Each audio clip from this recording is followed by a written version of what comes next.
commercial there we go. take There we pause. go. Oh, we hear? Can you hear me? Do you hear it? Do you hear me? Yep, we'll start all over. For the people that's on the streaming. Good morning, everyone. Good morning again.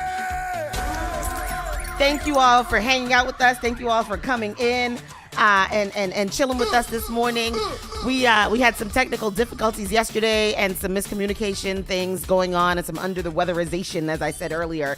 So we weren't able to do the show, but we are here today. Sauce the boss is under the weather. We just had a whole prayer session and sent healing vibes for her and all kinds of stuff. I spoke in tongues and everything, but y'all missed it because you couldn't hear. But good morning. Hey, look at all the people that are here. Good morning, Sauce the boss. Hope you're feeling good. Good morning, Uncle Grandpa, Love Butter, Janelle, Sparoy. Yeah! I ain't saying good morning. We are on. I know you said such a nice prayer. I know. And good morning, everybody. There is so much for us to share with you all today. We've got lots of good news. Well, not good news, but lots of news. The news been newsing over the past 2 days, so we have to incorporate yesterday and today to let you guys know what's going on. But we're gonna just head into it, jump into it, start the show. We're tardy to the party. We don't want to be any tardier, and so here we go. Saucy and Friends in the morning. You're listening to Saucy and Friends in the morning with Miss Hot Sauce, Miss Tony, and Rockstone Trill. The all-new Spark FM. Log on to sparkfmonline.com. Good morning, and we're back. We're going to jump right into the local news, let you guys know what's happening in and around your town. The weather today, I thought it was only going to be in the 70s, but it's going to be mostly sunny, 83 degrees, 4% chance of rain, which means none. And except for a few afternoon clouds, it's going to be mainly sunny, high 83 Fahrenheit. Winds are going to be east-northeast, which is this way, at it's this way. This way is the winds. 5 to 10 miles per hour. That's what's happening. All right, here we go. A Peabody chiropractor has been accused of recording patients in the bathroom. They said that this man has the tapes, the receipts that they have about this Peabody chiropractor. So he had a spy cam in the bathroom. The owner of Peabody Chiropractic Business is facing charges that he recorded nude visitors in his clinic after a hidden spy camera was found in a bathroom last week, according to the Middlesex police. The owner of Back on Track, Scott Klein, was arraigned in Peabody District Court on Tuesday on a charge of photographing an unsuspecting nude person, according to DA Marion Ryan. I have a question. Why would you have to be nude at the chiropractor's office? This story is disturbing. It's disturbing indeed. The patient visiting Klein's practice at 15 Chestnut Street discovered a hidden camera in one of the restrooms around 12:45 p.m. on Friday, according to a police report by the police department. The patient was urinating when he happened to notice a toilet brush hanging on a black coat rack attached to the wall next to the toilet tank. Feeling as if the items looked out of place, the patient investigated the hook further. According to the report, when he went to remove the hanger from the wall, he found it was attached to a Velcro strip and came off easily. First of all, why are you nude taking a pee in the chiropractic bathroom? And why are you so inquisitive about why the toilet? I don't know. I mean, I guess it's good that he was. Not a bad-looking chiropractic person. The man provided Peabody police with photos and videos of the device, according to the report. An officer watching the video noticed that 2 small blue lights were visible on the side of the device, indicating that it was powered on. And we're going to shoot over to the story for you guys. This is crazy. Yeah. Yeah, and that patient took a video of the camera and shared it with police. But this chiropractor's attorney tells me he already filed a motion to dismiss this case and that Dr. Scott Klein is allowed to keep working here at his office despite these alarming allegations. Dr. Scott Klein refused to make any comment about the allegations against him as he left his Peabody office late Wednesday night. Everything that's ever been said about him has been positive. Dr. Klein has been a chiropractor for more than 20 years. His lawyer, Paul Moraski, says he's never had a complaint against him, but this week, Klein was arrested and charged for secretly recording people in the bathroom at his practice Back on Track in Peabody. They executed this search warrant. They took 4 hard drives, a bunch of computers, iPhones, iPads, and he was totally cooperative And all of that evidence shows that there were no recordings or photographs found on any of those devices. Klein's attorney says police never found any actual recordings of people using the bathroom at his office, but according to the police report, detectives did find an extensive pornography collection with hundreds of homemade images and videos of women involved in sexual acts, some of which were recorded at Klein's office. But police believe those acts were consensual and not connected to this crime. I think once you sift through all the evidence, you'll see a much different story. One of Klein's patients noticed the hidden camera in the bathroom. That patient told police he saw a blue light from the camera, which was in a black plastic coat hook on the wall holding a toilet brush. The patient took a video of the camera to show police. Once police searched the office, they did find a spy camera in Klein's desk and evidence that there was a camera in the bathroom. But Klein's attorney says it was never on. So if the camera wasn't recording, why would it even be in the bathroom in the first place? Yeah, good question. Because it was literally being used as a hook and actually was functioning as literally just holding something up in the bathroom. Stop. And I get that. That's hard to believe. Why would it be there if it wasn't for this secret purpose? And I get it. Fact is sometimes stranger than fiction. Yes.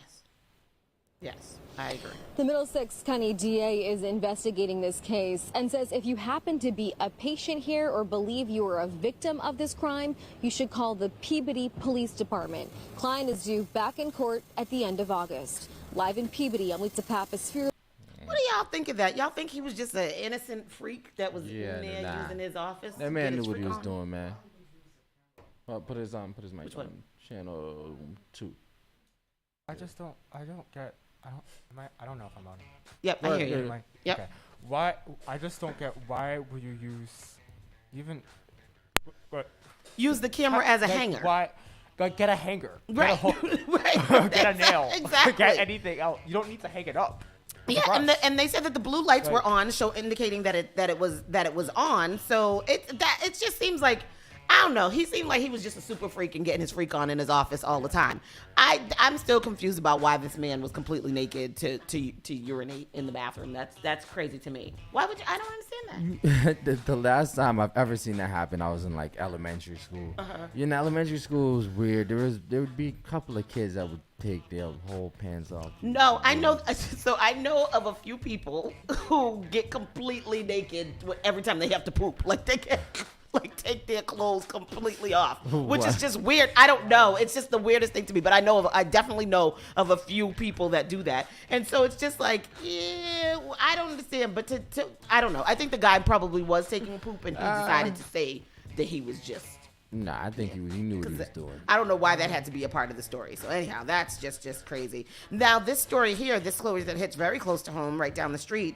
BPD now has released a video of the car wanted in the Boston hit and run crash that killed the 4-year-old right over here on Wood Ave 2 days ago. Yesterday I saw like all these police and all of this stuff on Wood Ave, and I'm like, what's going on? And I Googled it real quick and found out that a 4-year-old had unfortunately met his demise, a hit and run crash.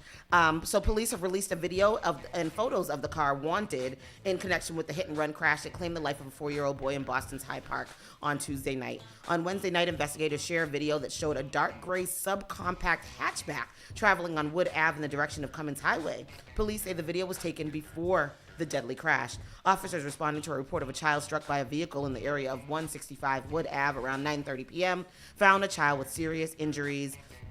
The victim, identified by family as Ivan Pierre, was taken to a nearby hospital where he was pronounced dead. Police noted that an off-duty Boston firefighter rendered first aid to the child at the scene. Pierre's uncle called his nephew the life of the house. The person who, I was watching the news yesterday, the person who stopped to render aid to the little boy said that the car was going so fast that he couldn't even make out the make and model of it, that it was going so fast. He says a family member says the boy slipped out of the house unnoticed. My sister, his mother, got a new car, the uncle's Heroldi Limage said. She had just gotten home and everyone was rushing out to see her car. Limage said as the adults gathered by the doorway, Ivan snuck out to see the owner of that new car, his mother. That looks like a Toyota Matrix to me. Yeah, let's see that. We'll go to the video now. That's what it looks like, or a little Honda. It's Some kind like of a Prius. hatchback. Here's the story.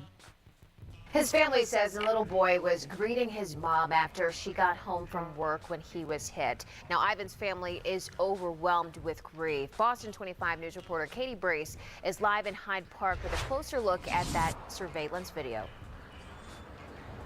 And you can see there are candles and flowers outside the little boy's house this morning. Police are hoping surveillance video of the car helps lead them to the driver who hit and killed the 4-year-old here in front of his house. Investigators released these images late last night of a dark-colored hatchback. You can see it speeding in the video. Witnesses say the driver was speeding around 9:30 Tuesday night on Wood Avenue here in Hyde Park when that person hit a 4-year-old and just kept on driving. There are numerous signs telling drivers to slow down, that there are kids in this area, and there are traffic posts to keep the speed down here as well. The family has identified the child as Ivan Pierre. They say he ran out of the house to greet his mom when he was hit. His uncle has this message for the driver. I don't know what's just happening. Driver. So he basically says a witness said that Pierre and his mother were walking across the street when a speeding car approached them, struck the boy, and continued on without stopping. Next thing, there was an impact that everyone heard outside, and it was him lying there in the street, his uncle said. Imagine a grown-up getting hit by a car, but put a 4-year-old kid in that position. Rakeem Kelly witnessed the incident. He had just pulled up to visit relatives on Wood Ave. I just heard the loud bang. It sounded like a car accident, 2 cars hitting each other, he said. And like I jumped out, and when I looked up, that's when I saw the baby getting run over. Kelly said the vehicle was black or another dark color and was definitely not an SUV. He said the driver actually accelerated after hitting the child. The vehicle, we didn't even get a chance to see it, he said. It looked like a blur. All I saw was the headlights and the brake lights. I didn't get a chance to see the license plate. Moments later, the child was hit. Kelly, the father of 2 young boys, jumped out of his car to help. I ran over to him, trying to ask him if he's all right, telling him to stay with us, and I could see that the baby's not going to make it, he said. Limaj had a message for the driver of the vehicle that hit his nephew. Just turn yourself in, he said. The least you could have done is just stop and check on the kid. That was too much for you to do. Now we're short 1 family member. I don't know if he knows what that feels like, but I want to tell him he doesn't want to know what that feels like.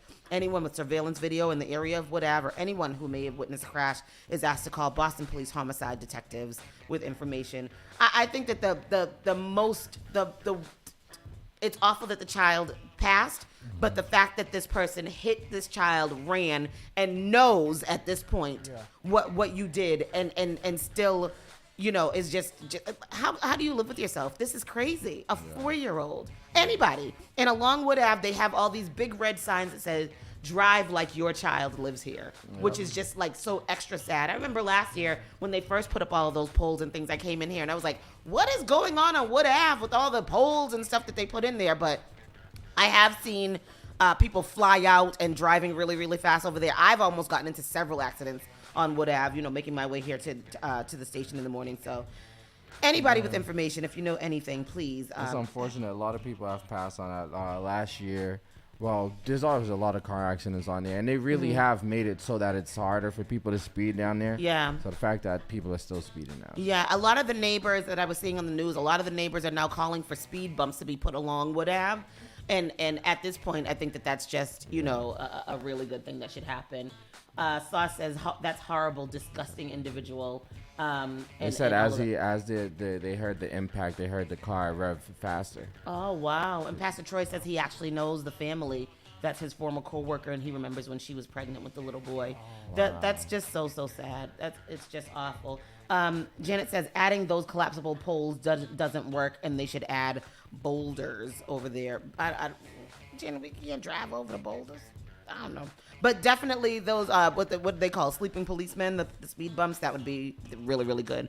In other news about bad driving and craziness, Boston City Councilor Kendra Lara was arraigned yesterday on charges related to her crash in Jamaica Plain.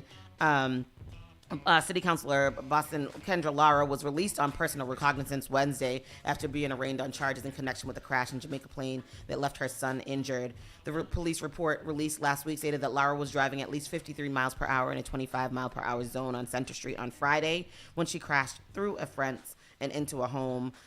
Police say Laura was driving with a revoked license and driving in an unregistered car. According to the police, the counselor has not had a valid Massachusetts driver's license since 2013 when her license was suspended, but she didn't pay a fine penalizing her for not wearing a seatbelt. Speaking to reporters ahead of her probable cause hearing and arraignment, Laura stated that she intended to be accountable while reiterating that she planned to continue representing her district. We can go to the story here. Yeah, let's go to this story. All right, here goes the clip. Head out to City Hall and the night team's Grant Herms live with details here at 9 o'clock. The police say Councilor Laura was going twice the legal speed limit for that area, and today in court, 2 additional charges added to that long list, potentially adding years to any eventual sentence. Boston Councilor Kendall Laura leaving court today after pleading not guilty to a list of charges connected to this crash in Jamaica Plain earlier this month. Assault, battery of child with injury, negligent operation of motor vehicle, reckless operation of motor vehicle, speeding. According to police, Laura was driving at least 53 miles an hour in a 25-mile-per-hour zone, and she did not have a valid license or insurance. Police also say her son, who was in the back seat, wasn't properly restrained. He hit his head during the crash and was left with bruises and a cut that needed stitches. Those circumstances leading to 2 more charges being added, including assault and battery on a child. Oh, damn. Laura's lawyer confident they'll continue to fight. We're ready to respond to all of them in court. Also in court, the homeowner whose lawn Laura drove onto. She should acknowledge her actions and what they caused. My grandchildren come and play in that front yard where the car went. After her hearing, Laura attended a council meeting and told 7 News she's still going to serve her district. I have faith and trust in the court process, and I will continue to go through it as is required of me. My commitment right now and my focus is continuing to represent my constituents in District 6 and making sure that I'm representing them in the best way that I can. Now, a judge told Laura today she cannot continue to drive without a valid license. She's due back in court on August 16th. At Boston City Hall, Grant Herms, 7 News 19. Yeah.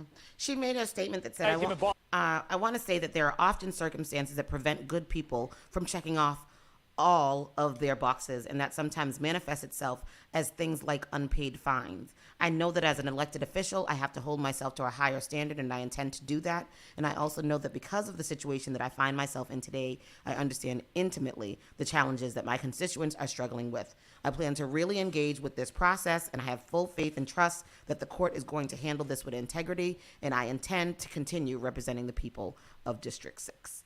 So that was the statement that she gave yesterday. I don't think she's allowed an excuse in this one. 10 years without, she should have just said, I'm sorry, I gotta get my life together. Sorry. Yeah. That's it. Not no excuse. Nobody wanna hear that. Janet says, not sure if she is saying she want to stay in her position is helping your judgment and character aren't looking too good at the moment. And I know that a lot of these representatives are up for re-election in basically in less than 2 months. And so, this is just not looking very good for her at this time. Of course, this is a story that we'll be following. And maybe we'll get Kendra Laura in here to talk to us about what's happening. A Lawrence police captain is sued after being accused of using excessive force with a man in custody. And there is definitely video of this, which is crazy. The city of Lawrence and a high-ranking police officer are facing a civil suit after being accused of using excessive force against a man in custody. The suit claims that Lawrence police captain Michael Mangan clotheslined a 29-year-old in custody by pushing the man's head into a metal door and onto the concrete floor. Clotheslined him by pushing his head into a metal door and onto the concrete floor, then tackling and handcuffing the suspect. The alleged victim was booked for a noise complaint in March. Mangan, who was on leave from the department, was reached by phone and did not comment. The attorney for the city of Lawrence said the incident, which was inside the police station, is under investigation by an independent firm. There's the actual video there. I don't know if you're able to pull that up. They said there's no cover-up. Hooten said immediately upon being notified, we hired an investigator, and that's where we are. And here suspect. New photos in the lawsuit show the incident at the center of this. Kimberly Bookman is live in Lawrence with that story. Ryan, the incident in question happened here at the Lawrence Police Department when the alleged victim was being booked for a noise complaint. Now that alleged victim is seeking damages, but his attorney will not say how much money they're asking for. These pictures of a police takedown are part of a civil lawsuit just filed against the city of Lawrence and a high-ranking policeman. The claim is that Lawrence Police Captain Michael Mangan clotheslined a 29-year-old man in custody by pushing the guy's head into a metal door and onto the concrete floor, then tackling and handcuffing the suspect. There's no cover-up. Immediately upon being notified this, we hired an investigator, and that's where we are. The attorney for the city of Lawrence says the March incident inside the police station is under investigation by an independent firm. But with no criminal charges filed, the alleged victim, Sadiq Falarian Amusat, is seeking justice through a civil suit. Anybody can file a lawsuit for any reason. I never go to the veracity. I mean, many lawsuits are settled, many lawsuits are won, many lawsuits are lost. In a police report obtained by 7 News, the captain explains Amusat tried to grab his face and that's why he reacted. Wow. But Amusat's attorney says he's seen the surveillance video that these photos come from and writes in the court paperwork. Mr. Amusat did not physically resist the police officers, did not attempt to flee, and did not verbally threaten the officers. Mr. Amusat was flanked on both sides by 2 larger police officers. The accused officers' union is standing by him and his actions, telling 7 News in a statement, Captain Mangan is a highly respected superior officer with an unblemished record, and we look forward to due process. The alleged victim is also suing the city for not stopping bad behavior, claiming the city has allowed its police department to develop a policy or custom that results in a failure to properly supervise, investigate, and discipline its officers. Is there reason to be concerned about the actions of the way the police handle things here in Lawrence? I don't believe so, no. I don't think it reflects on the police department as a whole. It's an isolated incident. At this time, we're looking into it and we'll take appropriate action based on what the investigator tells us. Damn. And I reached the captain by phone. He told me he has no comment, but thanked me for my concern.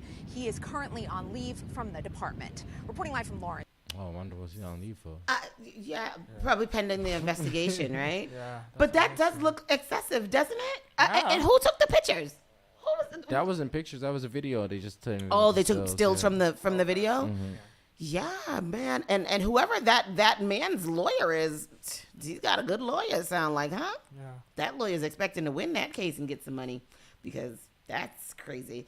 So they said that there's no cover up. They immediately hired somebody to investigate, and so that's under investigation at this time. We're looking into it, and we will take appropriate actions. And what the investigator tells us is the quote from the Lawrence Police Department. It sounds like they were ready for that. Because, and they have to be, right? You have to get ahead of these things and jump on them as soon as possible. Too many times, that's what the complaint is that these people let these things sit and then and fester. But this time they were like, nope, with all the stuff going on in the world, let's get ahead of this right now. And what would be news without news about the MBTA? Oh, the MBTA. So it says here, it's a shame that the MBTA is so dangerous and unreliable that you got to think twice about even taking a train downtown. Yesterday we were watching this and my cousin was like, you know what? I'm just going to start walking to work because this is just ridiculous what's going on here with the MBTA. An MBTA Red Line train was removed from service Wednesday after it experienced a mechanical issue at Andrew Station. Officials said multiple passengers said smoke filled the station Wednesday afternoon. The T said there was no fire. The T said in a tweet that part of the Red Line was experiencing 15-minute delays. Go ahead. Oh, no, that was it. 15-minute delays as a result of the incident as of around 2:40 p.m. The delay had cleared shortly after 3:30 p.m., according to the T. So this is video here that we're showing of the smoke-filled station. Are we showing that? Yep. Of the smoke-filled station down in Andrew yesterday.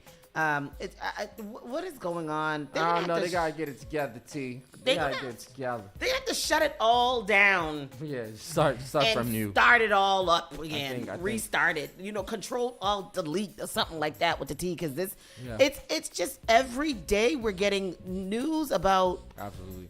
I think issues. the people would deal with the T being shut down for a couple of years for them to get some act right. But will it take a couple of years? Yeah, like when the Orange Line was shut down for a while, or was it both of them for a month? Yeah. And the red line was shut down, and they're shutting them all down. And the green line shut down now. All the time. The only one that works is the blue line. Do we hear any complaints about the blue line? No, I don't think so. I don't think so, right? The blue line sound like the only one. Right now it's free because of the Sumner Tunnel. Oh, yeah, the blue line. Is it the whole blue line I'm that's pretty free? sure it's the whole blue. I hope it's the whole blue line. Oh, okay. So, yes. Okay. So, yeah, I don't know. But the T got to get it together. They got to get it together. That is our local news.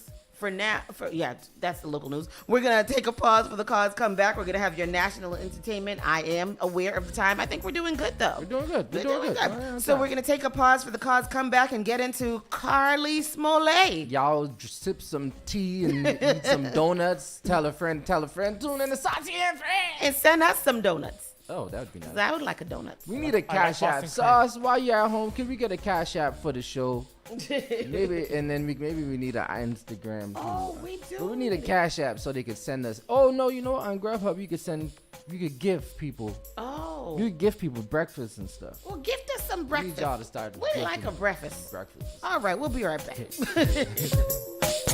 The only thing that does matter is great music, and you will find it here. The all-new Spark FM. Did you know that you can now get a standard Massachusetts driver's license regardless of your immigration status? To get help with your application, a list of all required documents, and nearby appointment scheduling, visit mass.gov/WFMA. Your license is your way forward, so why not get started today? Register now at mass.gov/WFMA or call 857-368-WFMA. Promotions USA alongside Specialists and Friends presents Ecstasy. Ecstasy, a summer chic affair where the music seduces your mind, body, and soul. Ecstasy. On Sunday, July 30th from 2 p.m. to 7 p.m. at Mojito's Country Club, 44 Museo Drive, Randolph, Massachusetts, 02368. Yeah, cause girls is players too. Featuring Steely Bashman from NYC, Freeze International from NYC, Sound Inc. Family, Ghetto Hype, and Cypress. Hosted by Specialist, FC, and Trickstar. Ecstasy. Say you're bad from which bad? The luck the winner one dip that. Your ticket locations: TNE Mini Mart, Tasha Michelle's Closet, 1775 Dorchester Avenue, Boston, Mass. 02124. Get your tickets online at ecstasy.frontlineticketing.com. I'm not going no smaller threat. Let me extend my apology. Ecstasy, a summer chic affair. Attention, gentlemen. Are you looking for a suit that will make you look sharp and feel confident? Look no further than Allen's Formal Wear, a Boston legacy business. Our expert staff will help you find the perfect suit for any occasion. With a wide selection of colors, styles, and sizes, we have something for everyone. And the best part, our affordable prices won't break the bank. So why settle for a mediocre suit when you can stand out in Allen's Formal Wear? Visit us today at 594 Blue Hill Ave, Dorchester, or allensformalwear.com to book an appointment. Visit us today at 594 Blue Hill Ave, Dorchester, or Allens, ALLANS, formalwear.com to book an appointment. Allens Formal Wear. We are dressing you for success.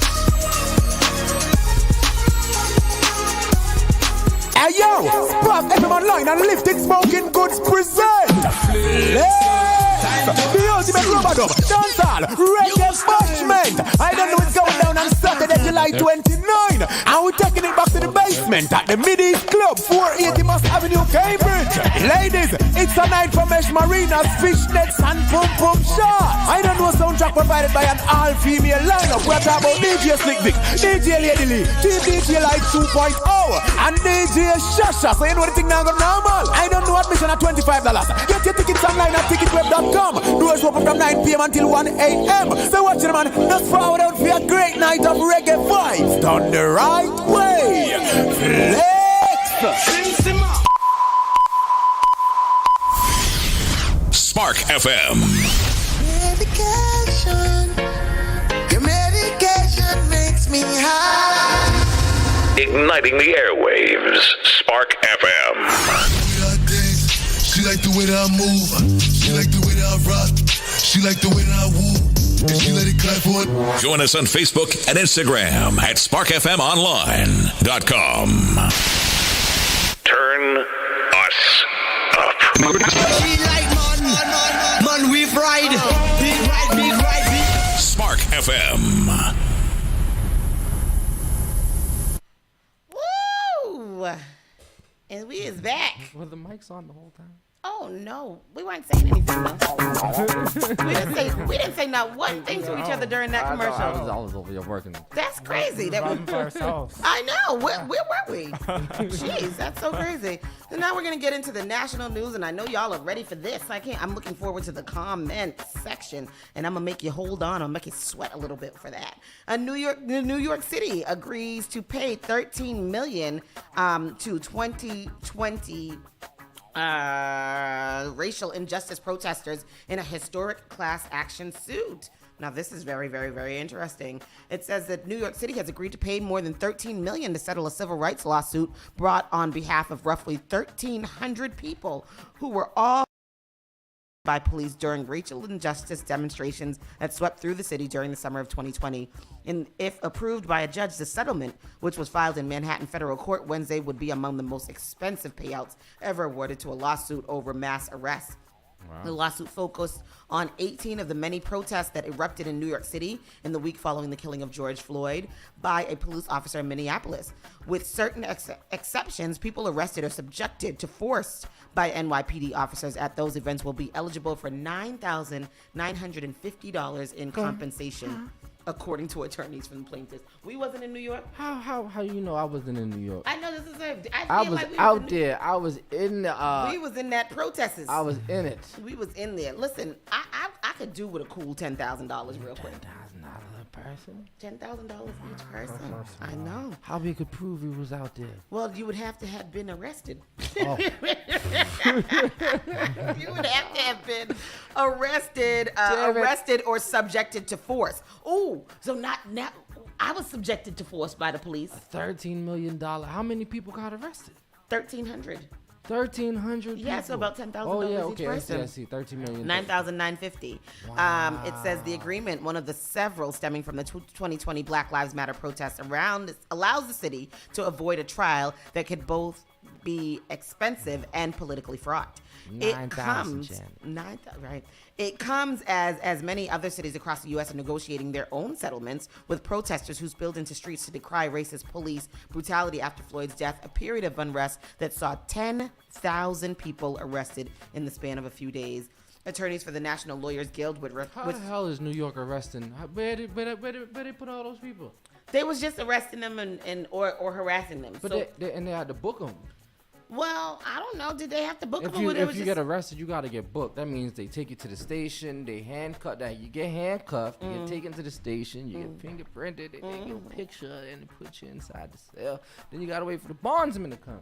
That's a long process they was doing. Well, so damn. People I mean, it wasn't all 1,300. Some of them were some of them were arrested, but some of them were harassed. Oh, okay. So anyhow, everybody's getting paid. But they said other cities are trying to settle too. So maybe if you was harassed in Boston, they trying to come up with a settlement too. If any of y'all was harassed in Boston, stay tuned to see if there's gonna be a settlement. Boston police don't be arresting people like that. They be like five people arrested at protests, not no 1,300. And those are the people who need to be arrested at protests, right? Those are the ones who broke into the first store and stole all the furs. Those are the ones who will be arrested. The other ones, they be like, well, carry on, as long as you don't touch us or whatever. So that's historical. $9,000, not almost $10,000 each of these people could get.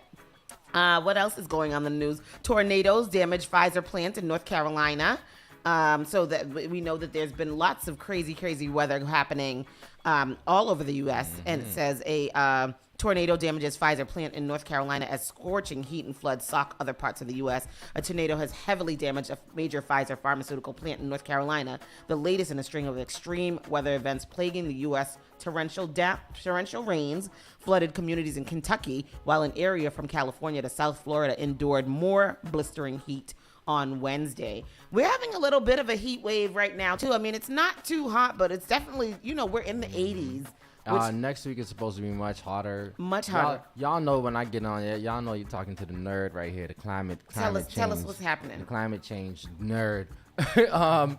Next week is supposed to be much hotter, but we are looking forward to plan everybody to have an Indian summer. This summer is going to get extremely hot. The waters, if you're going to Florida, if you're going to the south, I'm scared about Miami Carnival because I think that we're going to have increased hurricanes and all that stuff. That's definitely hurricane season, October. Yep, and I'm thinking that the predicaments right now are looking crazy. Like the predicaments right now for the hurricane season are looking pretty wild. I've been hearing that because everything's down underneath, boiling up. Yeah, and the oceans are hot. Yes, it is. Yes, it is. Hold on a second. Who's this here now? But you got some climate change talk to talk. Good morning. You Spark It from online. You're live. Good morning. Quick question. Yes. Cause do you think with 20 arriving with all the climate change, do you think it'd be a good do you think it would be wise to travel still? I mean, I'm still traveling, brother. It's a risk you gotta take. It is a risk, but you gotta be like definitely if you're going anywhere in like the Caribbeans during hurricane season, just be very wary that there's going to be a lot of storms. The oceans are harder than they have ever been. Period. Yeah. Mm-hmm. And hurricane season, they thrive off of warm oceans and stuff like that. So yes. You know. My next question is: you being a person that do travel a lot during hurricane season, do they have like a certain protocol, or so like people that's traveling that's on a resort, do they have like a certain protocol for them for their safety? Nah, not at all, brother. you out there on your own. Way is over. You on your own road, brother. It's a risk you gotta take. You pay the price. That's a great question. You risk your life, basically. It seems like, but now in Florida right now, there are 4 insurance companies that have pulled out of Florida. Major insurance companies. Because they understand that Florida is just, as of right now, is just not. It's an expensive state for them to even try to insure because of all of the seasons and stuff like that. Yeah. So a lot of them right now they're selling boats. If you have property, there's a lot of people down there that are selling their boats, selling their lands because they don't have anything to insure. I'm telling you, I keep on saying that we just need to cut Florida off, let it float out into the sea, and just be its own island. I don't think you're gonna have to do that. It looks like you're gonna do that by itself. I know it's gonna break off by itself. Safer that you could just yank it off. So just yank it off. With all the travel that you do, have you ever been like caught in like a hurricane or like a severe? No, not really. No, I mean I think that like we've gone to Miami Carnival a few times where it rained, like rained a lot. But I don't think it was anything like hurricane. I mean, when you're down in Florida, there are periods of time where it will throw down for like 5 minutes, and then you'll be fine. So we've definitely been caught in that, but. We're also at Carnival, so we enjoy that. But no, I've never been caught out there like that. I know that I've taken like a cruise during hurricane season too, and hurricane season I think starts in like October. Mm-hmm. But I've never experienced anything like bad weather during a cruise either. Coach Chris, I'm gonna divorce you because my name is definitely Tony with an I. Well, I ain't no boy. So anyway, a black man was elected mayor in rural Alabama, but the white town leaders won't let him serve. So for 3 years, Patrick Braxton says he was experienced harassment and intimidation after becoming the first black mayor in New Bern, Alabama. There's a power struggle in New Bern, Alabama, and the rural town's first black mayor is at war with the previous administration, who he says locked him out of town hall after years of racist harassment and intimidation. What's the name of the town? It's called New Bern, Newbern, Alabama. Patrick Braxton is fed up. And in a federal civil rights lawsuit, he is accusing the town officials of conspiring to deny his civil rights and his position because of his race. When I first became mayor, a white woman told me the town was not ready for a black mayor. The town is 85% black, and 69% of black people here live below the poverty line. That's a very, very interesting story. If you guys are interested in that, you can find it in a news source called Capital B News. It's about Patrick Braxton of New Bern, Alabama. And now to the story of the day. That story is crazy, though. I just wanted to touch back on that story. That story is crazy that he was elected mayor, and they are not allowing him to serve. So what do they mean they're not allowing him to serve? So they're making it. So after racist harassment and intimidation, Patrick Braxton is fed up with and is fed up. In a federal civil rights lawsuit, he's accusing the town officials of conspiring to deny his civil rights and his position because of his race. So basically, they have figured out a way to like block him from getting in office, even though he was elected by the people. Yeah, it says it's a really, really long story, and I couldn't find the meat. It says this has become the new norm for Braxton. I have been on several house fires by myself. They hear the radio and wouldn't come. I know because he's a police firefighter. I know they hear it because I called dispatch, and dispatch set the tone. Called three or four times to New Bern because he got a certain tone. I don't know what that means. This has become the norm for Braxton ever since he became the first black mayor of his hometown in 2020. For the past 3 years, he's been fighting to serve and hold on to the title of mayor. First reported, and he's a freelance journalist. It's a really, really long story. Can't find the. We're gonna do our research and we'll research about that and then find out more about that. And then, like I said, this story of the day, we're gonna get into Carly Smollett, as she's been being called. Carly Russell. This is a young girl that has everybody's attention about what's going on here. Sauce, where you at? I know. Call in, Sauce. Where you at? Funny enough, though, I didn't see anything about this story on our local news yesterday, and I was very tuned in. And I was like, I thought that they would at least touch upon this. I didn't see anything on Channel 5. They don't want to get into this foolishness. They don't. So Carly Russell searched. Hold on. But do you remember what you said? What you thought happened? What did you think happened on Monday? When we first saw it, I thought she was kidnapped. She was faking it, and then she said that she saw this toddler. She was faking it because she was crazy. I told you it reminded me of the lady on the plane who saw the fake person or whatever, like that. Who was like that person is not real or whatever. But it definitely rang some bells like the Jussie Smollett case. You know, all of a sudden, these people came out from nowhere and they jumped me. Here's this girl. Oh, I saw this baby on the highway. Nobody else saw the baby on the highway? Nobody else. You the only one that saw the baby on the highway? I never believed this girl from the beginning. Hold on a second. That gotta be Sauce right there. Hold on a minute. Hold on a minute. Get it. Caller, you're live. You is live, caller. It's me. It's good morning. Well, you sound like a man.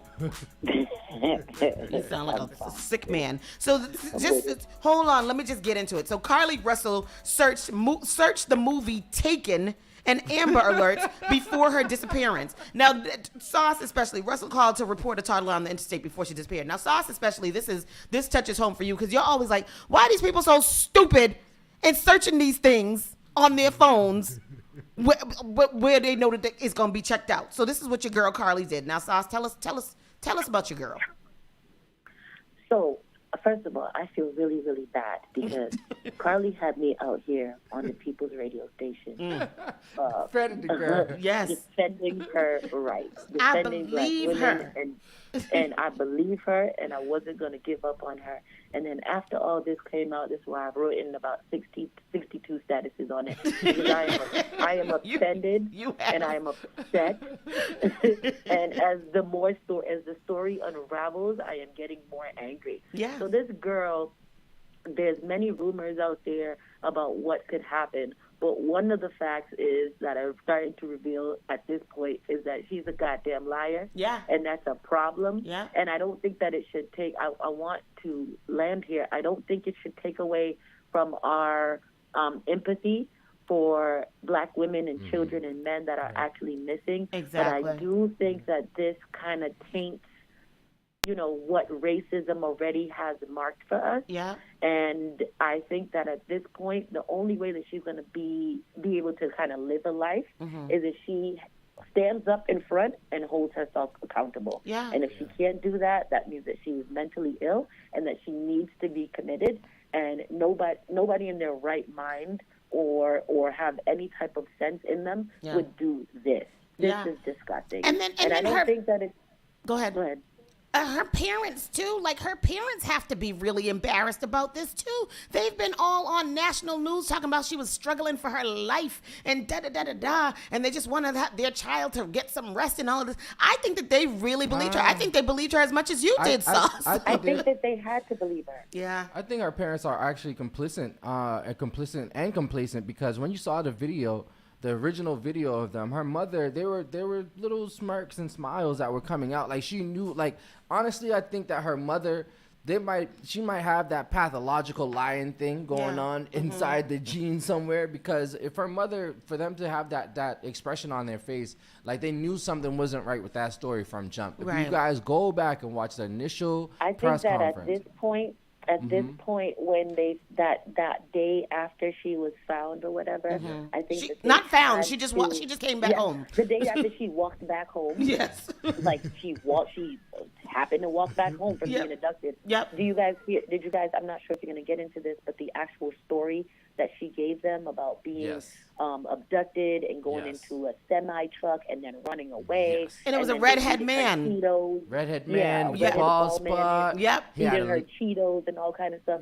All of that is speaking to her mental health. Yeah. And I don't think that this would have been such a bad deal if she didn't do so much theatrics and dramatics around it. Exactly. Just go missing. If Right. you're going to be missing, if you want to disappear, just disappear. But this calling the 911 and finding a toddler and all that, that's what got the national attention, that there was not only her missing, but a toddler that was being used. Exactly. So she did this to herself, Yeah. and the court of social media is going to tear her up. Oh yes. Oh, they and already they been they, doing they it. and they They've been started doing it. before. Yeah. I mean, she's now Carly Smollett. There's all these memes and stuff. Somebody posted something yesterday and was like, "If I post this means I'm gonna be gone for a few days," and it was a picture of her. And like all the Rhonda has some really, really good memes about Carly on her page. She's pissed about it. But some of the comments. All right, the doctor's coming back. I gotta go. Okay, bye. LaWanda says, dumb criminals Googling their crimes beforehand, and then you're going to leave the cell phone in the car. Because she definitely left the cell phone in the car next to her wig.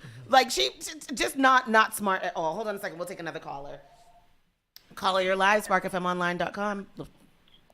First of all, I'm mad that she left her wig. Second of all, you got to make it believable. She did all this for love. For love? All this for love. Because of the ex-boyfriend. I saw that too. Right. What's the thing with the ex-boyfriend? So the ex-boyfriend broke up with her, and she was trying to get attention from him. Would you go that route, Tony, for love? Chris, who you talking to? Would you go that route? I'm just asking a question. Who you I talking wanna to? know what made her in her right mind go that route for love to get attention. That's not a route. That's like a highway. That's a fast lane. Nah. I don't need attention from anyone that bad. And my question yesterday was, why there ain't no other niggas in the world? Like, that's the only one. That's the only one. You could have go find another. You a cute girl. Go find another one if you're doing all of this. It's crazy. So anyhow, the story reads, Carly Russell, the Alabama woman who returned home on Saturday after she went missing for 2 days, searched for Amber Alerts and the movie Taken on her phone before her disappearance. First of all, Taken is not the one to research because I hate the way that girl run in the movie. She was like, Daddy, and running all crazy. That's not the one you want to research. She should research something like Girl Gone or what's another one? What's another good one? Yeah, that Girl Gone. So the Hoover Police Department Chief Nicholas Jersey told reporters on Wednesday. So they held a press conference yesterday, and we can go ahead to some of that. God, say that's a sharp policeman. He's sharp as hell. He's sharp as a mosquito penis. Whoa. Disappearance. The term Birmingham bus station was searched. These are things that she searched. On July 13th, 2:35 a.m., a search for a one-way bus ticket from Birmingham to Nashville was conducted with a departure date of July 13th. On July 13th at 12:10 p.m., a search for the movie Taken, a film about abduction, was conducted. There's my sound effects. There were 2 searches related to Amber Alerts on a computer at Carly's place of employment, including one regarding the maximum age of an Amber Alert. There were other searches on Carly's phone that appeared to shed some light on her mindset, but out of respect for her privacy, we will not be releasing the content of those searches. She ain't got no privacy. Yeah, I want to know We've what asked that to was interview about. Carly a second time, but have not been granted that request. As you can see, there are many questions left to be answered, but only Carly can provide those answers. What we can say is that we've been unable to verify most of Carly's initial statement made to investigators. I tell you why.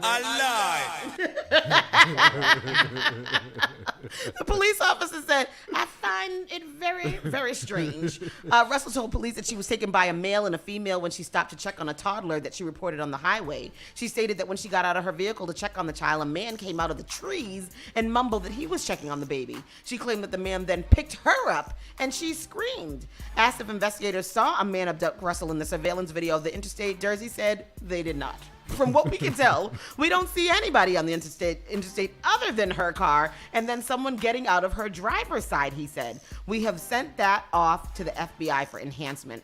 Russell called 911 to report a toddler walking down the highway before her disappearance, but the Hoover Police Department said in a press release on Tuesday evening the investigators have found no evidence of a child walking on the side of the road. The Hoover Police Department was not located any evidence of a toddler walking down the interstate, nor did we receive any additional calls about a toddler walking down the interstate, despite numerous vehicles passing through that area as depicted by the traffic camera surveillance video. Police also previously said they did not receive any calls to report a missing toddler. We've been unable to verify most of Carly's initial statement made to investigators, and we have no reason to believe that there is a threat to the public safety related to this particular case. The police emphasized on Wednesday that the investigation is ongoing, and police want to speak to her again, but she's not speaking to the police is what I've heard. She's refusing to think. Why she more lies? Spread more lies? She's like, wait, let me think. Oh no. Let me go search another movie. So she utilized the people's the police department, the fire thing, the this and that, Amber Alert, all the news stations. Yeah. You know. Say. She go to jail. Well, that's what they said. This is the question. Asked if she would face charges. He said that that's something that's not something we've discussed. And he added that they're still going through the investigation. He went on to discuss the resources that went into the investigation. People have to understand that when someone says something like this, we put every available resource. Everybody comes from a state, local, and federal. It's just a lot of work, he said. It's a little frustrating to think that all of this has been done and we can't find anything out, he added. Asked if a toxicology report has been done and if any drugs were found in Russell's system, he says we have no report for that. And when asked if there's an indication of mental illness in this case, he said, not that I'm aware of, but it has to be. There has to be. I think, she just, honestly, from what I saw, I was like, why does this girl have so many, like her pictures are all like professional pictures. Every picture you see of this girl is like a professional I was picture. like, yo, she needs to run the deets on that wig, because them wigs is cute what she be wearing. That picture. I just think that she came from a privileged family.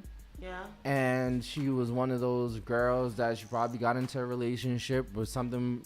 She had one of them messed up or horrific relationships with her boyfriend where either the boyfriend was brainwashing her or something like that, where she was able to get triggered like this. You know what I mean? Like she had to get something. Something tapped her. Yeah. Because something had to tap her for her to do all this, because this was just all out crazy. Yeah, so she returned home on Saturday, and the police said that there is surveillance video that shows her walking alone in her neighborhood before she arrived home on Saturday night.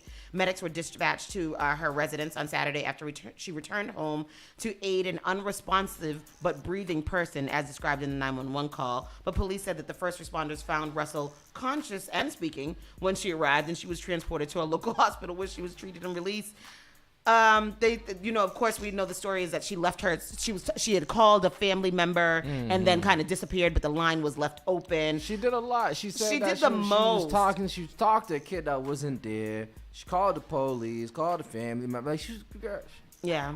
And they said they asked about concerns that the next time a woman of color I don't know if that Lo said don't put that on her boyfriend, but I'm just saying that's what I'm just saying I'm just speculating. I saw somebody was like, watch how soon they blame this on a man. Some guy posted that. And I mean, hey, asked about concerns. She gotta go to psych ward. She needs to be in a padded room. She needs to be definitely what they be doing, zapping the children over here at the mental place down here in Massachusetts. She need to be zapped. No. Asked about what concerns about the next time a woman of color goes missing, the case may not be taken seriously. The police chief said, we investigate every crime to the fullest, just like we have this one. I don't know. If she didn't say she saw the Caucasian baby, would it have gone? What? Because she did say it was a little Caucasian. Did she say? She said it was a white baby? Mm-hmm. I don't know. But this whole redhead man with the bald spot situation, I think she said the lady touched her hair and all of this. Was playing with her hair. Was playing with her hair. But how she playing with your hair? You didn't even have it on your good wig. What, you had some cornrows? But you couldn't. Playing with your cornrows? She didn't have no wig. That's when I knew the story wasn't real. So leave your wig. Girl, bye. They would have been like, girl, get your wig if they was abducting her. Be like, grab that. We need that. Yeah. And then this very, very, very, very interesting story. A jury awards $800,000 to a South Florida girl burned by a chicken McNugget. I heard about this. $800,000, and this is real news on Real News Channel. I had to check to see where it was coming from. A South Florida jury on Wednesday awarded $800,000 to a Florida girl who received second-degree burns from a chicken McNugget 4 years ago. Why the nugget was so hot? Why was the nugget so hot? Second-degree burns? I don't know. Second degree. The jury in Broward County deliberated less than 2 hours before deciding that McDonald's and a franchise owner must pay $400,000 in damages to cover 8-year-old Olivia Caraballo for the past 4 years and $400,000 for her future. Well, damn. For her future. For $400 for her past and $400 for her future. Attorneys for the girl and her parents had sought $15 million in damages after the then 4-year-old girl was scalded on the leg after receiving a Happy Meal. The incident occurred at McDonald's drive-thru in Tamarack in September of 2019. Attorneys for the restaurant Upchurch Foods and the parent company of the fast food giant McDonald's USA told jurors on Tuesday that the injuries suffered by the girl healed in 3 weeks. 3 weeks? For a chicken nugget? Why was the nugget so damn hot? I don't understand. How does that, did it just fall on her leg? What happened? Exactly. I'm actually just happy that they listened to Olivia's voice and the jury was able to decide a fair judgment. I don't know. Holmes told reporters outside the courtroom. What happened? I'm happy with that. I honestly had no expectations, so this is more than fair for me. This is a verdict for all time, an attorney for the family said in his closing argument on Wednesday. When we walk out of those doors, that's it. We don't get to come back and say, let's check on Olivia in 5 years, let's check on her in 10 years. You have to do it now, or you can never do it again. Attorneys for McDonald's contended the girl's discomfort ended when the wound healed, adding that $156,000 should cover her past and future, according to the newspaper. She's still going to McDonald's. She's still asked to go to McDonald's. She's still driving through the drive-thru with her mom getting chicken nuggets. Defense attorney Jennifer Miller said in a closing argument, she's not bothered by the injury. This is all the mom. In May, a separate jury determined that Upchurch Foods and McDonald's were to blame for the child's injury. According to the lawsuit, she went to McDonald's drive-thru on August 21, 2019 and ordered a 6-piece chicken nuggets Happy Meal for her daughter. According to Holmes' pre-trial disposition, the child dropped the nugget on her lap, which became stuck between her thigh and the vehicle seatbelt. The food remained lodged for about 2 minutes and left the girl disfigured and scarred. Wait. She allegedly suffered second-degree burns. Wait, can you say that again? Where did it? So it landed between it became stuck between her thigh and the vehicle seatbelt. So I'm assuming this is a child booster seat? I don't know. Because if it's in your thigh and it would have had to be a booster seat or a car seat because she was 4 at the time. Okay. So it lodged for about 2 minutes. 2 minutes. Yeah, so she was 4 at the time. So it was pressed up against her leg because of the seatbelt. Neither side disputed that the nugget had caused the girl's burns. A plastic surgeon hired by defense attorneys said the treatment for the girl's burns, including a surgical revision of the scar, would cost about $4,708.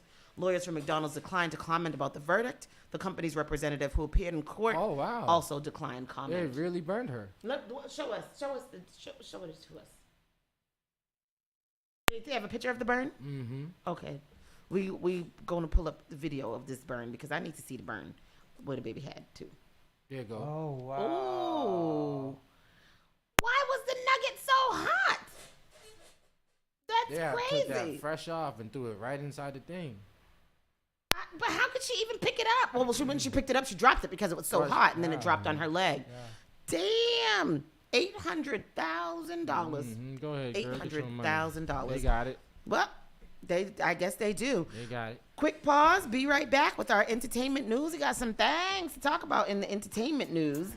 We will be right back. SparkFMOnline.com.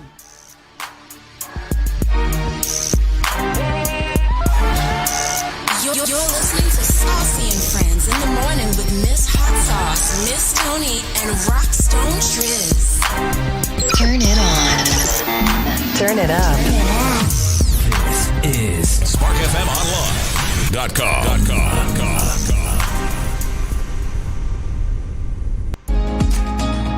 Did you know that you can now get a standard Massachusetts driver's license regardless of your immigration status? To get help with your application, a list of all required documents, and nearby appointment scheduling, visit mass.gov/WFMA. Your license is your way forward, so why not get started today? Register now at mass.gov/WFMA or call 857-368-WFMA. SI Promotions USA, alongside Specialists and Friends, presents Ecstasy. Ecstasy, a summer chic affair where the music seduces your mind, body, and soul. Ecstasy. On Sunday, July 30th, from 2 p.m. to 7 p.m. at Mojito's Country Club, 44 Museo Drive, Randolph, Massachusetts, 02368. Yeah, cause girls is players too. Featuring Steely Bashman from NYC, Freeze International from NYC, Sound Inc. Family, Ghetto Hype, and Cypress. Hosted by Specialist, FC, and Trickstar. Ecstasy. Say you're bad from which part? Tell up the winner one lip that. Your ticket locations: TNE Mini Mart, Tasha Michelle's Closet, 1775 Dorchester Avenue, Boston, Mass. 02124. Get your tickets online at ecstasy.frontlineticketing.com. I'm not going no small threat. Let me extend my apology. Ecstasy, a summer chic affair. Are you tired of renting and need more of your own space? Are you getting stressful letters or calls from the bank? Does your home require expensive repairs and you just don't have the funds to fix them? Regardless of whether you want to buy or sell, Taylor Andre of Thumbprint Realty is here to help. From saving your home from foreclosure to walking you through the process of becoming a first-time homeowner, Taylor makes real estate easy. With your best interests at heart, knowledge of the market, and a passion for people, Taylor is dedicated and motivated to serve you. Good rising, good afternoon, good evening, or good night. I am Taylor Andre, and I am determined and dedicated in assisting you in all of your real estate needs. Give me a call at 617-459-0041. Again, that number is 617-459-0041. Or you can email me at TAYLAANDRE@thumbprintrealty.com. Advertise your business, brand, or music on Spark FM. Contact us at sparkfmonline.com for more information.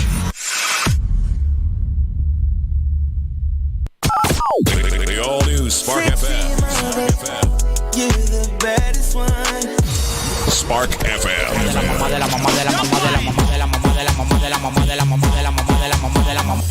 You are now listening to Spark FM.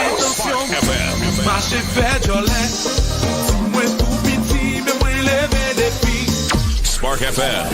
You're going too easy to switch dog. That's why they be easy to kill dog. Goose why you get him with the 17 dog. Spark FM. Oh, yes, you kindly. Miss Jolie, know your mango sweet, so Jolie, know your mango. New England's #1 urban Caribbean music. Radio. Spark FM.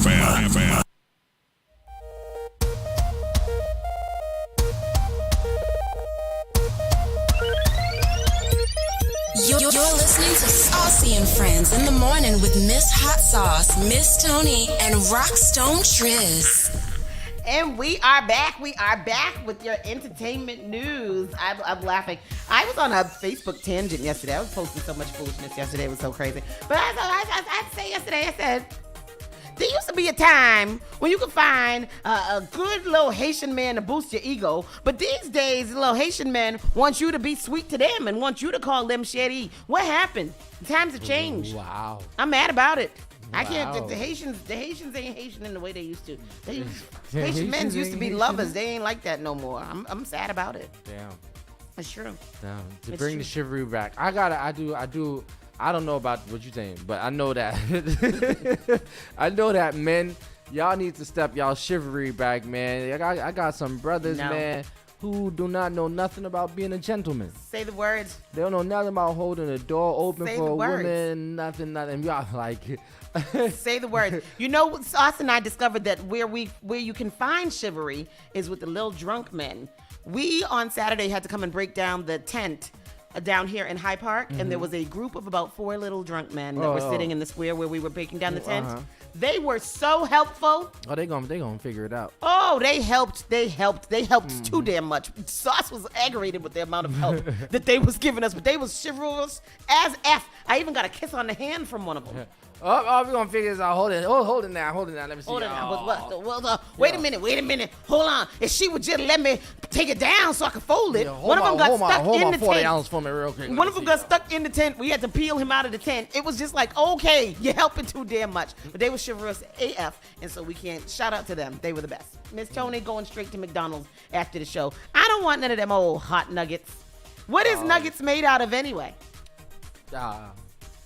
Chicken paste. Chicken paste. Chicken paste. Well, I don't want it. I don't want that. Janet said they were talking about that on Bedroom Talk this past week. Folks don't woo no more. Men don't woo at all. There's no such thing as pursuit. And guess what? When you break up with somebody, guess what? That's it. They don't care.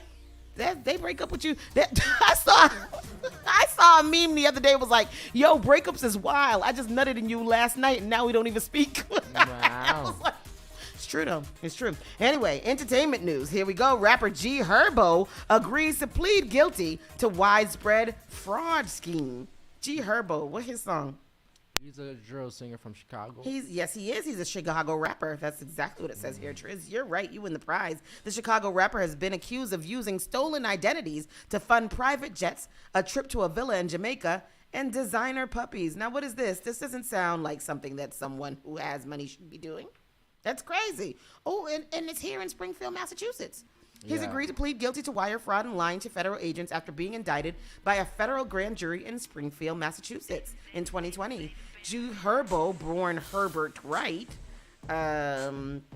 was accused along with 5 associates, including promoter Antonio Strong, of using stolen identities to rack up $1.5 million in fraudulent charges, including private jet excursions, a trip to a villa in Jamaica, and designer puppies, according to the Chicago Tribune. The case was charged in Massachusetts as one of the private airline owners is based in the state. A lawyer for Wright did not immediately return request for comment. While the plea deal still needs to be approved by the judge, Wright is set to formally plead guilty in July. He faces up to 20 years in prison, but is likely to get a lower sentence with a potential term of probation, according to court records. And restitution. Wright used the proceeds of these frauds to travel to various concert venues and to advance his career by posting photographs and or videos of himself on private jets, in the exotic cars, and at the Jamaican villa, alleged the plea agreement made public on Wednesday. In addition, Wright helped Strong obtain designer puppies from a business by falsely representing to the business that Wright was the actual purchaser of the puppies and by concealing Strong's actual identity from the business. Along with Wright, Strong is also signed on the plea agreement. The charges allege that in November of 2018, Wright lied to the U.S. federal agent regarding his relationship with the Chicago rap promoter, who was accused of being the mastermind behind the identity theft scheme. So what were they doing? Pretending to be other people.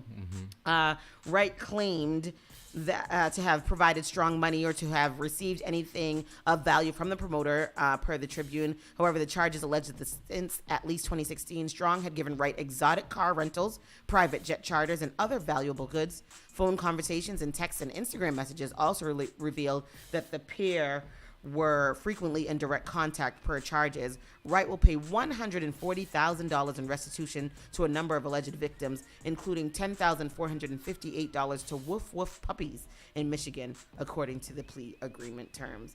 That's just so crazy. Why would you do that? You know, rappers, I mean, he's not the only one. He's just somebody that got caught. But you got to understand that a lot of these rappers, they live in the fake lifestyle, you know, trying to reach the lifestyle that they want to do. So they put on that front for a while to eventually, you know, fake it till you make it. You know, I guess that's what it is. Have y'all been following some story about Antonio Brown wants to have sex with Lena the Plug?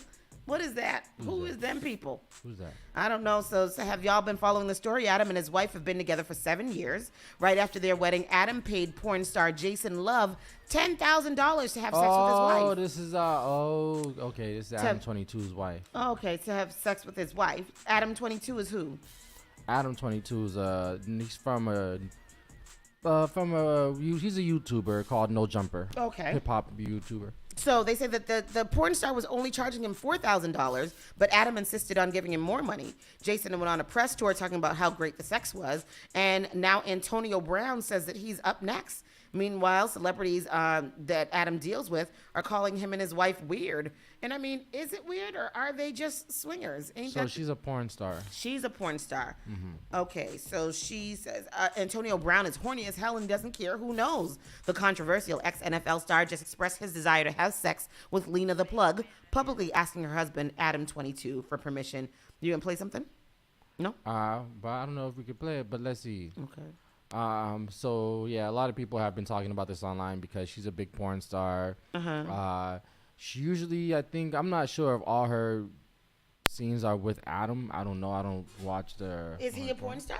He's no, but he does. I know he does have one video with her. Oh, so they said the podcasting couple recently went viral after Lena filmed an X-rated scene with porn star Jason Love, the first she worked with another man since she and Adam 22 became a couple 7 years ago. If Lena and Adam decided to go down that road again, AB is volunteering as tribute, going to Twitter to share his interest in getting in on the action. So was Adam 22 here? Yeah, this is Adam 22. So let's hear what he has. I don't really pay attention to the hate too much because the positive feedback has been so ridiculous that it's like, you're going to get the Christian fundamentalists and the moralist people who want to get on your case. But for the most part, I mean, it's been amazing for us as a family, the business, as well as just everything else. So, and our sex life has really gotten a lot better since it came out. How and why?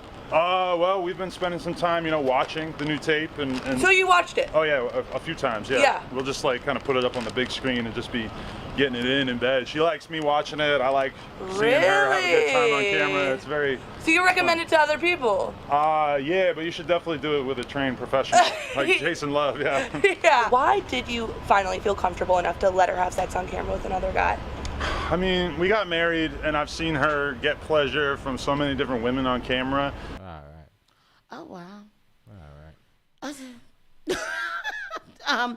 They said Adam quickly responded. And apparently Antonio Brown tweeted out, "Let me get next at Adam 22." Adam quickly responded, but we're not going to include it here because it's a bit too graphic for TMZ to share. Adam That's crazy. is not no porn star. He's not. What we can say is that Adam didn't flat out say no, and that he might. That might be because he recently told us Lena's new scene has been a cash cow with their profits far exceeding their expectations. It hasn't been all positive though. Adam and Jason have recently sparked a feud online with the former threatening to expose the porn star. Oh. I couldn't do it. You couldn't do it? I could not do it. I could not watch my spouse go to Pound Town with somebody else. That's just weird. Somebody said, yes, Adam is a porn star.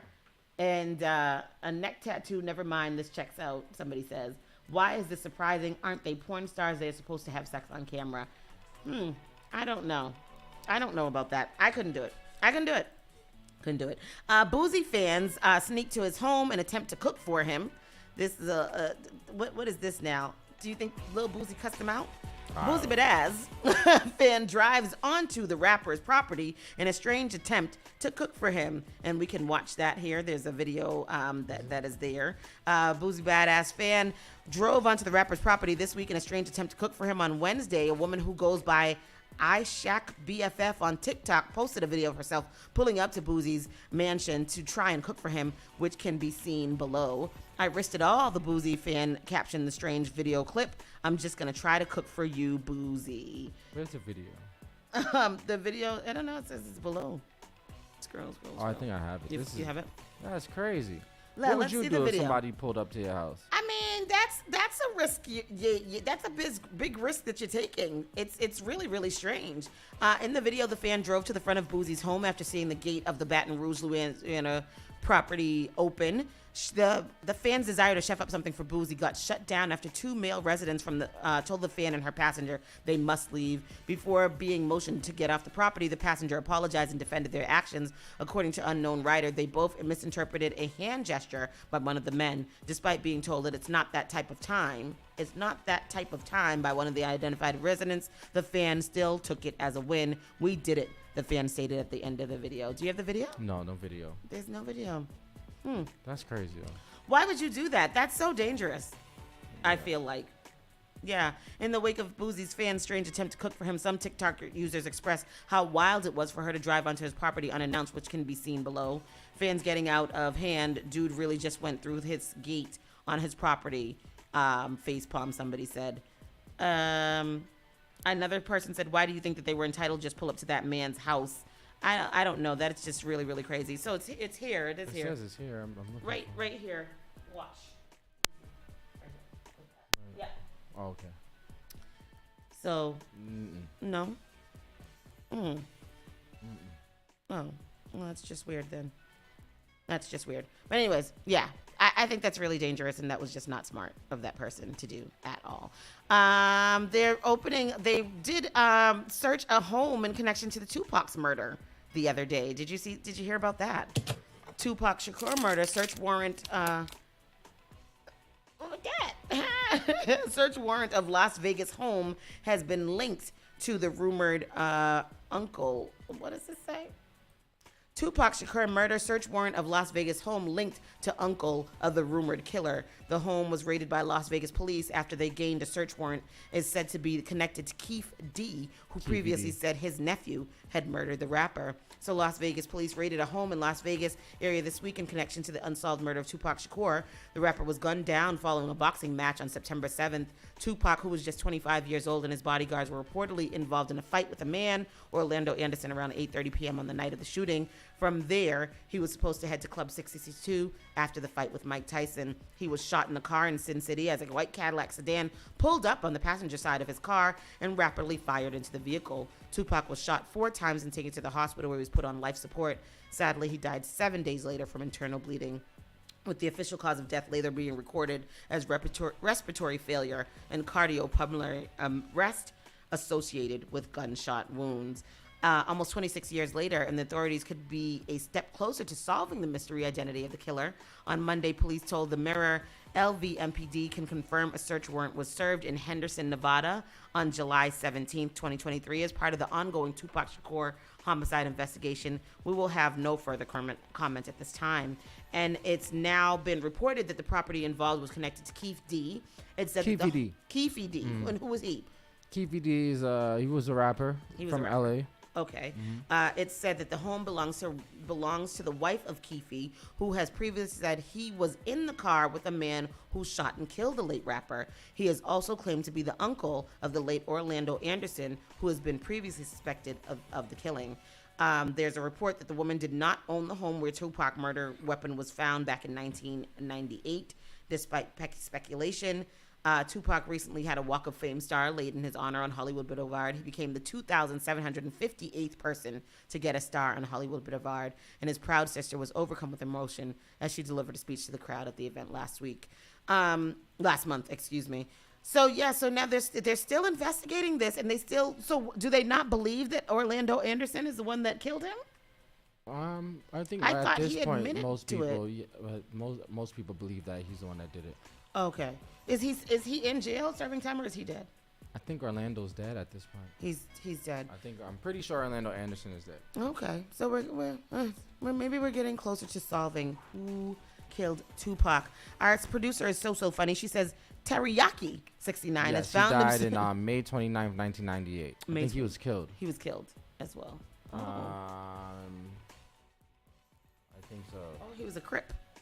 Yep, he was killed in a shootout. Oh, wow. Okay. Teriyaki 69, according to our producer, has found himself a new life in Dominican Republic. He is being treated like royalty out there, so why is he trying to step foot in Puerto Rico? Does he not know the difference? One place he's safe, the other, he better not step foot. So 69 was warned by Puerto Rican police following death threats. I don't understand this little boy, or whatever this thing is. Did he look? I don't know. So 6ix9ine has been warned by Puerto Rican police not to travel to the country due to numerous threats against his life, even though he's set to perform later this week. The controversial rapper is scheduled to take the stage at the Coliseo de Puerto Rico as part of the Youth Awards on Thursday, which is hosted by Univision. So that would be today, Univision Network. Per the outlet, you gotta say Univision. Univision. Here I go reading in Spanish. Per local outlet El Vocero, Police Commissioner Antonio Lopez Figueroa has reportedly asked Univision to remove 6ix9ine from the bill due to alleged threats against the Fifi rapper. What is Fifi? It's a song, yes. He's on that Fifi? Yeah. Oh, it was actually the Univision, I hate that you're making me say this, network that alerted police to the alleged threats against the life of 6ix9ine. And while the local authorities couldn't confirm the legitimacy of any complaints, they said that they could not do enough to protect the rapper nor prevent him from traveling to Puerto Rico. A security plan will be reportedly implemented to the best of their abilities. Well, you better guard your grill. Hey, get out of there, son. They don't want you there, son. Guard your grill, bro. Hey, they say they don't want you in the Puerto Rico. They don't want you in the Boricua Borena. No. Boricua Borena. And then this last Hold one, on, which let me is... see if you have Para este video le quiero decir felicidades a Yailin por cerrar su contrato con Fume Vapes. Lo ve aquí. Felicidades. Felicidades. No te quiero you, papi. No, they don't want you, papi. No. Something about vapes and tu contrato and something else and all of these things.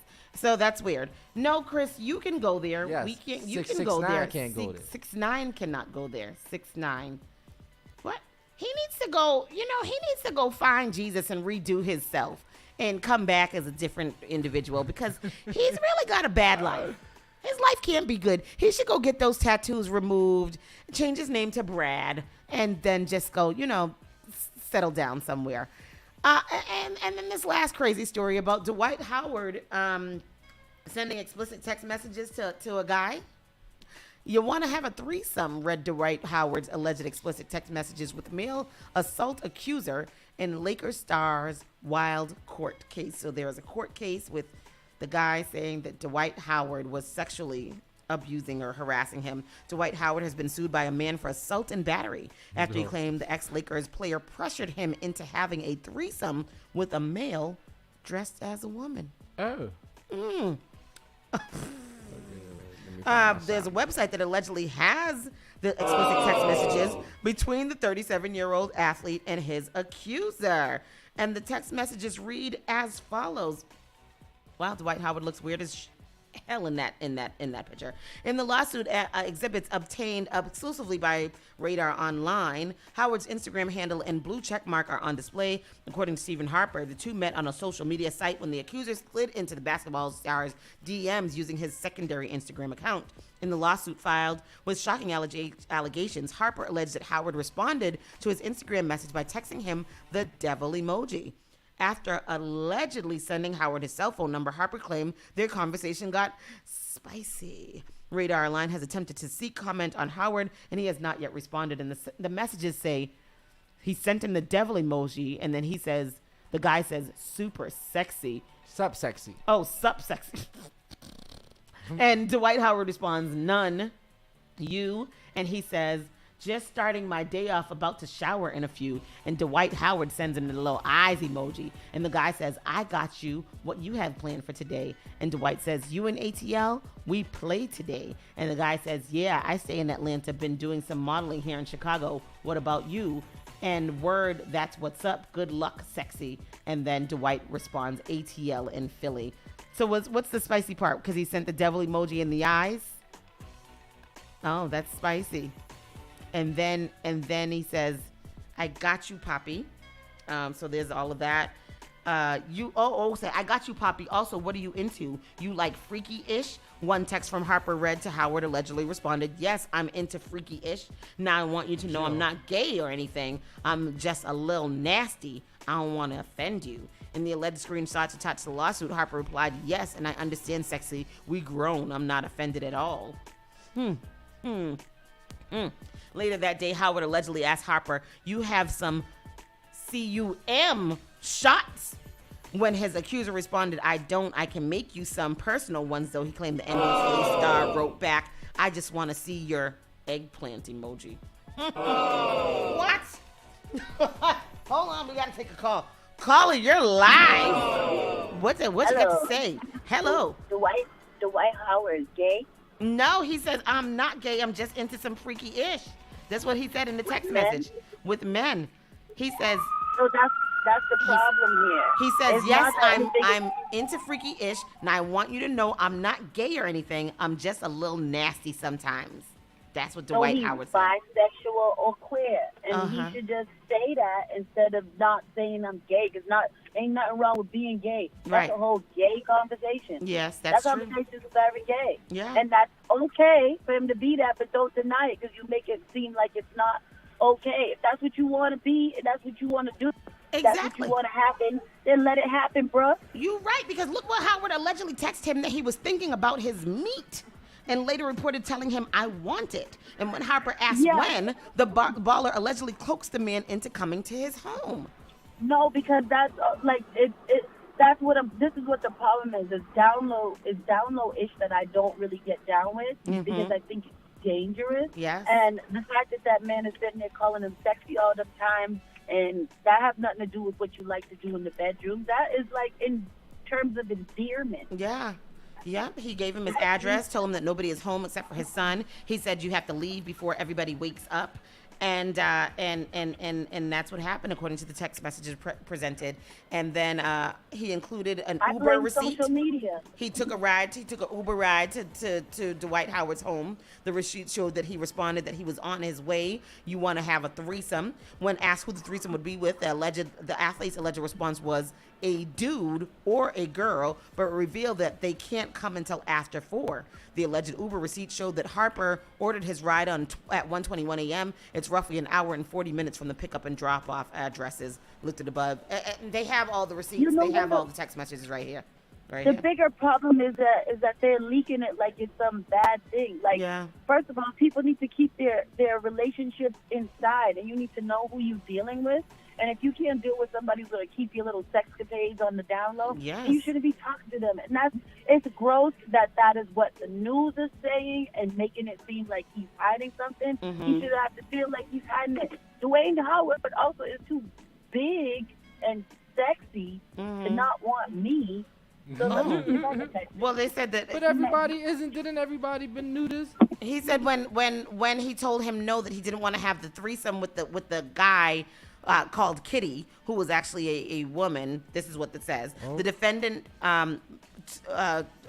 Dwight Howard, stood up, towering over Mr. Harper, grabbed him by his thighs, forcibly removed his underwear, held him down, and performed non-consensual oral sex on Mr. Harper.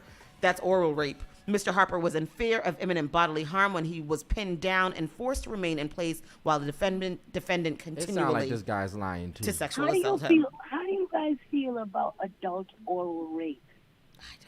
I don't know, but it sounds like this guy is lying. You think so? Because isn't this the guy that was having the conversation with him? I don't know. This story is wild, though. If y'all have a chance, go and read this story. Look up this story about Dwight Howard and his sexual assault accuser. He's accused of assault, battery, intentional infliction of emotional distress, and false imprisonment. It's important to note that the athlete has never identified as gay or bisexual and has 5 children with multiple women.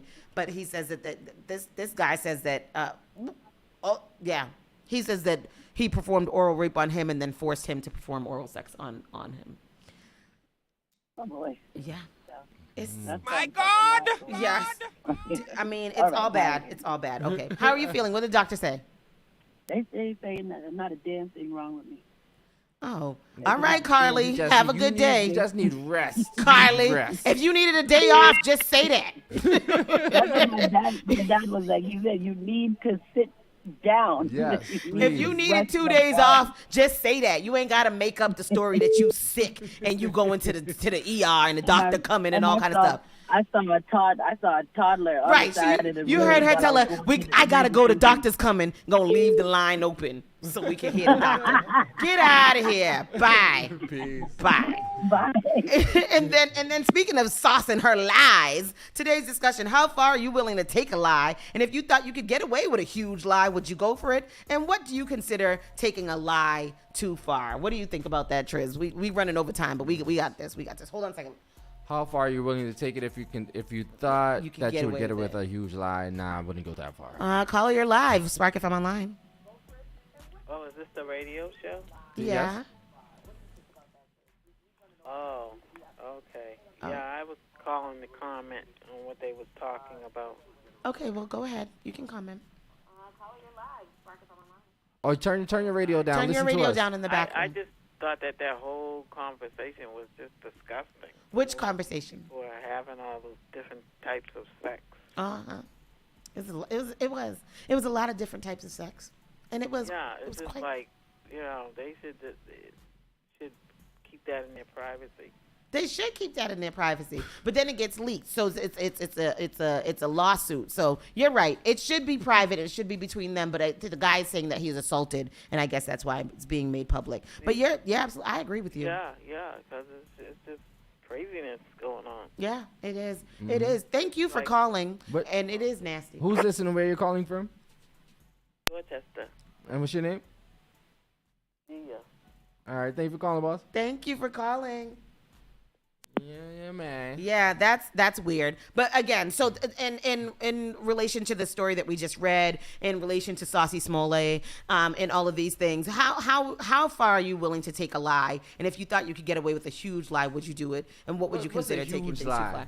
I think that what Carly did is a huge lie. That's a huge lie. I think that she extremely took it too far. Going that far, but no lie to your family and be like, listen, I don't know, my phone got cut off or something like that and disappear for 2 days and then come back home if you want to. But doing all of that, getting local, federal, all of that involved, that's too far. How far are you willing to take a lie? I'm not into lying. My memory ain't what it used to be. My biggest lies would be like, especially now in big age. Yeah. But my biggest lie would be like, oh yeah, I might go with you. Yeah. Oh yeah, I want to go with you to that when you know you don't really want to go. Something like that. No, I tell people I know, but not me. I always get FOMO, so I always want to go, even though I know that I can't go. I always be like, oh well, I might. So that I don't know if that's a lie, but that's the extent of the lies that I have within me right now. I don't really lie too much. Go ahead. I feel like I don't lie. I just withhold information. Yes. So it's just like we just keep it. Yeah. You know, part of it, you don't know the whole thing. When you find out the whole thing, okay. Yes. Oh, okay. Yeah. No, you're right. Yeah. And it's not lying. It's just omitting. You know what I mean? Yeah. And sometimes people are like, oh, well, that's a lie if you omit pertinent information. But you tell people things on a need-to-know basis. But these big lies, I don't know what a big lie would be. Shakay said, my lie, I will stay up past 9 every day. What is that? That's not a lie. She thinks that she will, but she really can't. That's the biggest lie. That's her biggest lie. I think that's the thing with Carly, because I think that we've all told lies and we've all told untruths. And I was reading something about this morning, and this lady was like, we've all told lies and da. I think that it's not so much that she told a lie. I think it's the extent of the lie with Carly. And so it's I don't like liars, because I feel like I'm very honest to a lot of people. And so when I am lied to, and I have been by a lot of people who are very close to me. When I am lied to, it really, really takes a toll on me, because it's just like, I wouldn't do you like that, and I wouldn't do that to you. So for me, it's just not worth it. Lies take up too much energy, and I'm one of those people that believe very strongly in protecting your energy, and not omitting it so much. Yeah. And then Janet says, is omitting a lie and not breaking my heart this morning? I mean, that's an argument that comes up all the time. People is omitting information a lie? And I don't think that it is, unless you're omitting pertinent, really, really, information that'll be like a decision breaker, a deal breaker, or something like that. Yeah. I never lie. I just don't tell the truth. That's Uncle Grandpa. And that's true. That's you just told the truth right there for the first time. So anyhow, this is weirdness that I'm getting a call from my job right now. But anyhow, so we're going to wrap it up. Thank you for hanging out with us today. I think that we did pretty good. And we will see you tomorrow. It is Friday. Lots of good things happening over the weekend, so we'll let you guys know about that as well. And that's it. See you later. Bye-bye. Hey, it's one more day for Geminis, right? Oh, I don't know. So shout out to the Geminis, and we're gonna bring in the Virgos now. No, Leos. Leos. Oh, Leo. Yeah. Leos. Oh, Virgos what? Virgos, August to September. Yes. Oh, okay. Yes, so the Leos. Leos. Shout out to the Leos. Leos is scale. Yes, my son's birthday is on Tuesday, so Leos is litty up in here. Shout out to the Leos, man. All right. I would have been a Leo if I was born on my due date. Oh, what are you? When's your birthday? Your birthday's next week? No, I'm a Taurus. Oh, you're a Taurus. Yeah. Oh, okay. Are you a preemie? Yes. Oh, really? My son is super preemie. He was supposed to be a Scorpio and ended up being a Leo. Yeah. So, when were you? How far were you? It's like my sister and I were twins for like 3 months. Oh, really? Yeah. Wow. Yeah. That's crazy. We'll learn more about that story Leo's later. the lion. Yes, Leo's the lion. Indeed. Oh, last day for Kansas. Boy, I got my... All right, we out of here. I don't know what you're doing either. All right, y'all. Take care. Everybody take care. Have a great day. And we will talk to you soon. All right. Bye-bye. Have a great one. SparkFMOnline.com. You're listening to Saucy and Friends in the morning with Miss Hot Sauce, Miss Tony, and Rockstone Triz. The all-new Spark FM. Spark FM. Log on to sparkfmonline.com. Yamba Market. Visit the first black-owned dispensary in Cambridge. Yamba Market's mission is to participate authentically in building a socially restorative adult cannabis market in Massachusetts and beyond. Their commitment to the Yamba family is to provide an inclusive and exemplary experience focused on a broad selection of unique strains, quality products, and customer journey. Open from 11 a.m. to 11 p.m. every day. 580 Mass Avenue, Central Square, Cambridge, Massachusetts. Registration at yambamarket.com.